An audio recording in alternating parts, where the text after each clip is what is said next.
he said these words. Chapter 12, the very end of it. It's called The Veil Removed. This is the ineffable secret, the ultimate illumination, the key to peace and power. You are God. Those are the three magic words. If you will accept this towering truth and dare to stand atop this magnificent pinnacle, universal consciousness will be revealed to you from within. God is there. It is He who peers from behind your eyes, who is your own consciousness, who is your very self. You are not just a part of God, you are altogether God. And God is altogether you. Now, that's scary stuff for a lot of people. We weren't raised to believe that.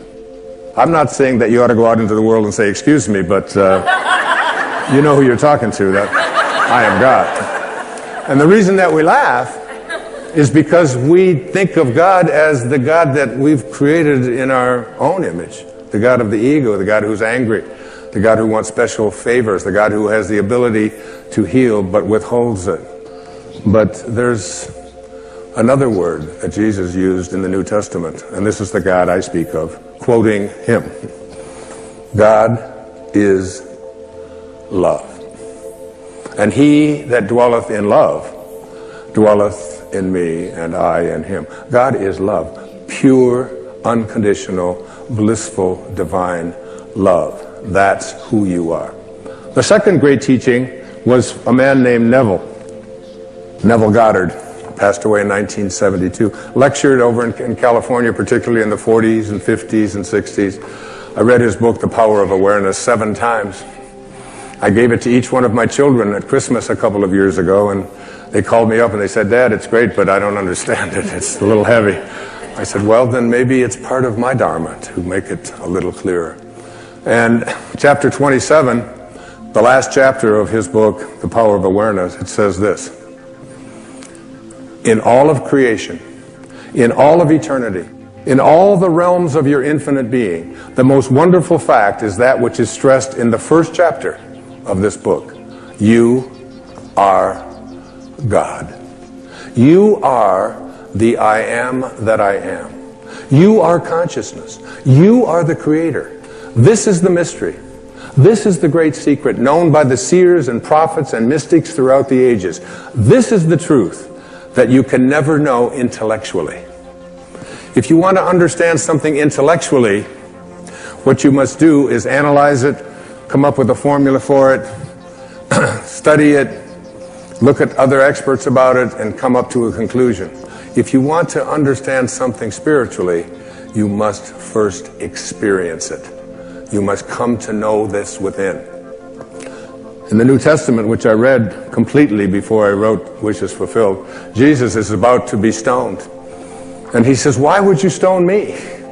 And they say, because you blaspheme. You are a man, and you claim to be God.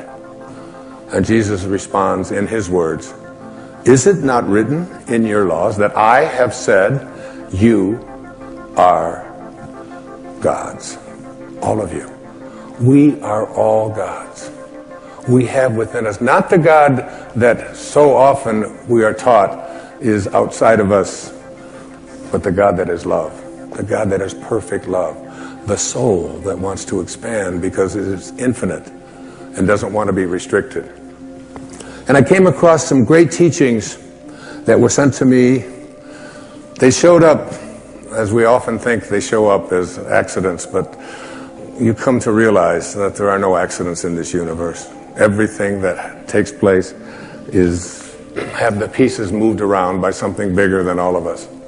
And so it was called the I Am Discourses. And I quote from the I Am Discourses. The first expression of every individual everywhere in the universe, either in spoken word, silent thought, or feeling, is I am, recognizing its own conquering divinity. The student, me, you, all of us, endeavoring to understand and apply these mighty yet simple laws, must stand guard more strictly over his thoughts and expression, in words or otherwise. For every time you say, I am not, I cannot, I have not, you are, whether knowingly or unknowingly, throttling that great presence within you. These words, I am.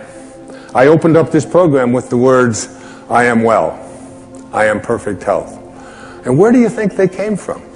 What do these words, I am, mean? A very quick retracing of the story of Moses.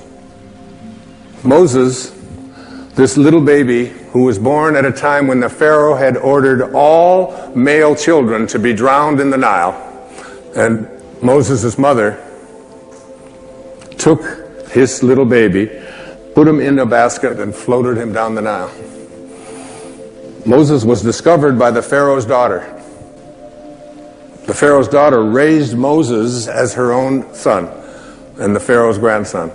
But along in his late teen years, he got into a conflict and ended up seeing one of the Israelite slaves being mistreated, and he ended up killing him. So Moses had to take off because he was afraid for his own life. And he went out into the Sinai, and there married Zipporah and had children and was out as a shepherd. And as the Torah tells us, as it says in Exodus, he comes across a burning bush one day that is not being consumed.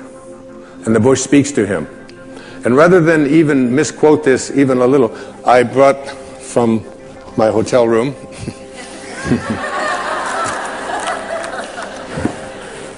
You wouldn't steal the Bible, would you, Wayne? No, I'll put it back.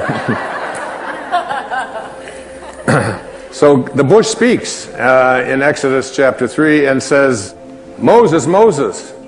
And the first words that Moses says to God are, Here I am. Then he said, Do not draw near here, this place. Take off your sandals and for your feet, for this place where you stand is holy ground. And God speaks to Moses and says, I want you to go to the Pharaoh and I want you to free your people. And Moses is going, wait, hold on here. Who am I? And who are you? Moses says to God, Who am I that I should go to the Pharaoh and that I should bring the children of Israel out of Egypt? So he said, I will certainly be with you, and this shall be a sign to you that I have sent you. When you have brought the people out of Egypt, you shall serve God on this mountain. Then Moses says to God, Indeed, when I come to the children of Israel, and I say to them, The God of your fathers has sent me to you, and they say to me, What is his name? What shall I say to them? And God says to Moses, I am that I am.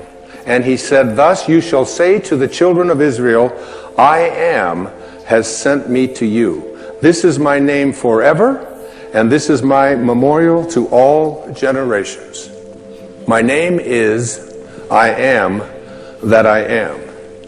Now, every single time that you use the words I am, you are citing the name of God right from the holiest books. And every time you say the words, I am weak, I am poor, I am unlucky, I am unhappy, I am sick, I am unable to attract into my life what you want, you are desecrating the name of God. God did not say, I will be. My name is, I hope things work out well. My name is, maybe things will show up that I wanted, but possibly not. He said, I am that I am. You must be conscious of how you use these words. I am. I am strong. I am well. I am content. Even if your senses tell you something different, I am. And as we move now into the meat of this program, you'll see that putting the words I am in front of something into your mind and imagination is a very powerful way to attract into your life. Recognizing your own divinity. I am God is not blasphemy. It is your identity.